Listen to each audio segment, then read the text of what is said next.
The Atlanta Falcons had OTAs yesterday, and Kirk Cousins was a no-show. Very interesting, given that they have announced Michael Penix will be the full-time starter. Cousins made it clear he wants to be the starter. Colin, I'm not going to mince any words here. I think Atlanta screwed Kirk Cousins. They signed him to a big splashy deal last year. He said he wants to end his career in Atlanta, and like a month later, they go out and draft Michael Penix. And then, of course, the Falcons sag last year. Penix is the starter. And now Atlanta has Kirk Cousins, and he don't want to be there. They have to pay Atlanta his $27.5 million guaranteed dollars this season, even if he's released. So they're not dumping him. Now, Atlanta could trade Kirk Cousins to Pittsburgh, I don't know, wherever. But obviously, they would the team that gets Cousins, they don't want to pay the full freight. So Atlanta's in a tough spot. And I think they brought this on themselves. I'm sorry. I'm siding with Kirk Cousins here. Well, it looked really good until about late October. Remember, Aaron and Kirk Cousins were the opposite. Aaron off the surgery, old guy off the surgery, was really struggling early. Then his last 7-8 starts, you were like, oh, Aaron's got a little spring. Kirk was the opposite. He looked really good for 6 or 7 weeks. Remember, I think he had a Monday night football game or something that was amazing, or a Thursday night game, whatever it was against Tampa.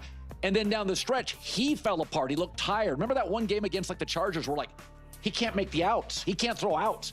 So he and Aaron, old guys off injuries, Aaron, it took a while for him to get his step. And he was pretty good at the end of the year. I defended Aaron. He was pretty good at the end. I thought Kirk Cousins was excellent for 6-7 weeks. Then he wore out. He didn't have energy. He didn't have his legs. So I still think Aaron can play.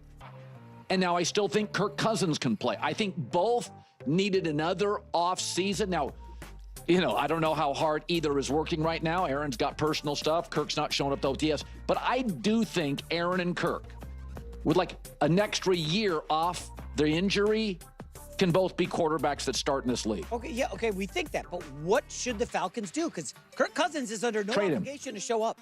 He doesn't need to. I'd probably trade him. I'd wait at some point before the trading deadline. Last year, over 50 quarterbacks played. Just wait. In the NFL, the answer at quarterback is wait. Somebody will need a quarterback. So if you're advising Kirk Cousins, hey, Kirk, you should be showing up at OTAs? No way. No, I mean, I think OTAs are. I think OTAs for veteran players are a tad overrated. Now, if you're at a new team and a new system, it's not. You probably first couple years should go, but I don't think it's. I think Kirk knows he's going to be dealt. The problem here is that they've announced Penix is a starter, so no matter what happens at camp, Penix is awful. Cousins crushes. It don't matter. We're going with the young guy. So what if? Well, again, Pittsburgh has the Aaron Rodgers thing. After that, Colin, you look around the other 28 teams. No, it's the worst quarterback room in the league. No question. But there's really no other spots unless there's an injury, and I feel. Here's my question. He's made a lot of money. What's the Indianapolis Colts situation right now? So Anthony Richardson versus Daniel Jones. It's funny, they asked me, do you want to do that in headlines this week? Who do you think is going to be the starter? I think Kirk beat out those guys, sure. But if that's the case, why go get Daniel Jones? Why not just go after Kirk Cousins? Yeah, no, I think Daniel Jones is going to beat him out. Okay, we'll have to talk about that tomorrow. Okay. Well, I want to talk on this idea that the Falcons kind of screwed Kirk Cousins, like J-Mac is saying. And, I actually think it's a more complicated situation because I'm all about talking about hey, you know what? These guys get paid a ton of money. This is part of the business. This is a part of the industry. The whole idea is we are essentially going to pay you hundreds of millions of dollars over the course of your career. And in any given moment, weird things can happen. That's just the trade-off. At any given moment, you could be benched. At any given moment, you can be cut. At any given moment, you could be living in beautiful, sunny Florida. And then in any given moment, we can ship you to, anywhere, New England. And it's just it just is what it is. That is part of this. But at the same time, there is still another layer to it where it's hey, do you want to come here? And it's just yeah, I want to come to Atlanta. And they're okay, great. And they're and it's but listen, what I want, in order for me to come and play for your team, I want to get paid X amount of dollars and I want to ensure that I'm going to be the starter, et cetera, et cetera. And they're like, yeah, if you come to Atlanta, you're going to be the starter. This is the agreement that we are making with each other. And then it like doesn't necessarily unfold in that way. But it's tough because those agreements are always kind of like, it's always like building a house of cards on a rocking boat that's somehow going down a mountain with an avalanche. Like it's always rocky. If Patrick Mahomes has back-to-back seasons where he's playing at the level of, I don't even know, man, Gardner Minshew or something, Daniel Jones, whatever. Like Patrick Mahomes, like they'll be the Kansas City Chiefs will be like, do we need to draft a new quarterback? Like Patrick Mahomes just fell off a cliff. I don't understand what happened. And they would be like, we have to consider benching him. Like that's just how it happens. It just is, I said this also before to keep using Mahomes as an example. It's like Mahomes gets a career-ending injury this season.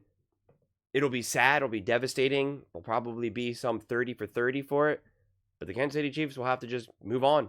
Like they're not going to just be like, oh, Mahomes. They'll just have to move on. If he never plays again, kind of like a Deshaun Watson type of thing. It's just like, oh, you're done. We loved you. We appreciated you. We were grateful for you. We're going to retire your number. We're going to build a statue of you and all that. But like, we got to get another quarterback. And we got to get another quarterback now. And then it'll just be a thing in the past. Like, that's how sports work. It's both the beauty of it and the tragedy of it. It's why you keep watching and you're not just left there pining for the past.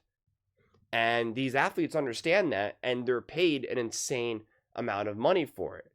But it is kind of interesting, the idea of like, oh, well, they're screwing Kirk Cousins, and they're like, yeah, but they're paying him a ton of money. So like, are they really? This is just part of the game, of the business, of the industry. But it's also kind of like, yeah, but if Kirk Cousins wouldn't have accepted the money and said, listen, I will play somewhere else. If I'm going to be the starter, I'll take less money. Like that's the dynamic and the interesting part of the business that,